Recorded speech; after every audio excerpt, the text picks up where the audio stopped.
I'm in the AR, VR and gaming section. A lot of energy and noise here, a lot of games being tried out that you might hear in the background. A lot of headsets, chairs, devices, and per last year, I think a good showing from more of the retro games. So let's take a look. And so first you have this giant arcade game. Look at the size of that. And then I was straight back on my Mini-Me one, which is something I did last year and thoroughly enjoyed. But of course it takes me about 3 seconds to for my life to be up. So maybe I need more practice there. One of the things I found really interesting, and this is my key takeaway from this area, is that actually look at the immersiveness of these arcade games, the pinball. I mean, I love a good pinball, like, the physical experience of it. And then contrast this with what you've seen here. You've got to say that was an immersive experience for that woman there. She was shrieking because she was like, I'm skiing, I'm there. Also looking at this person, I thought this guy was pretty composed with the fact that he was doing a roller coaster and fully in it with the headset on and so on. And so that was kind of the contrast for me for this area, was really going in between, the kind of the tactile physical experience of, say, something like the arcade games, the pinball machines and so on, and what you have here of the virtual reality headset on and so on, and off you go. So, interesting contrast.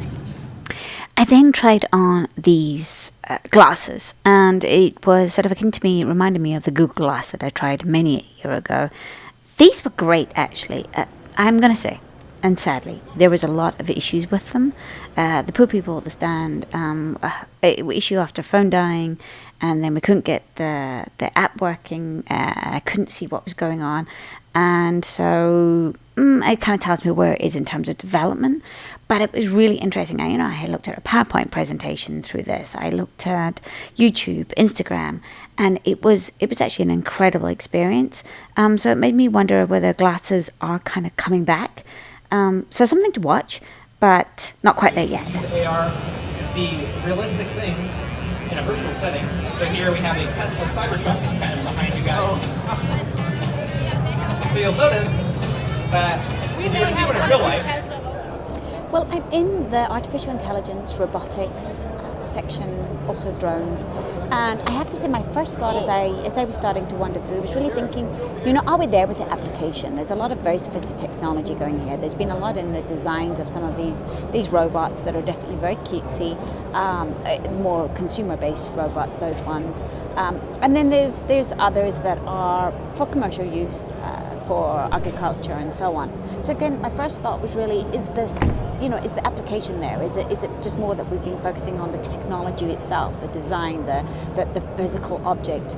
I don't know. As I've been walking through, I've started to think, okay, maybe that was an incorrect first assumption. So let's take a look. Okay, so why might I think it's not really the application? Playing table tennis with your robot. There was a lot of underwater drones.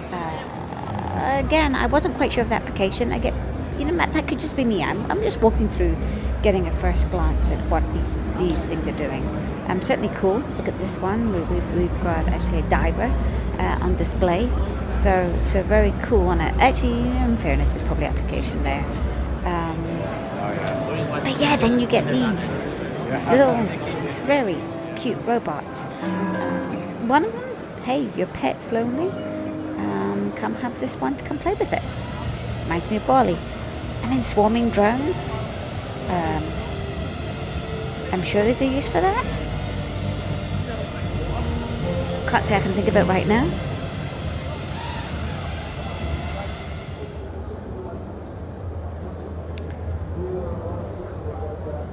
Some more very, very sophisticated robots, miniature robots that can dance.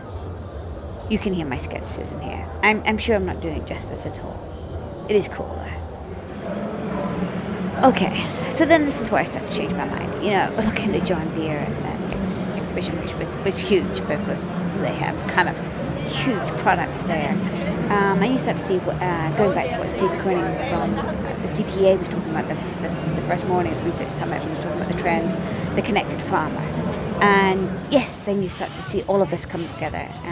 This kind of here from a manufacturing point of view. So yes, there absolutely is utility, for sure. It's just thinking how it's coming together. Last thing I'll leave you with today, I went back to the Central Hall and to see the LG, the Wave experience there, the screens. Oh, wow, I mean, incredible. So I was glad I did that and just sharing some of the images here. But wow, what a display, and says a lot about their technology and their screens and showcasing it in the best way. So that's it. It's a wrap for today, and there will be a last one coming tomorrow.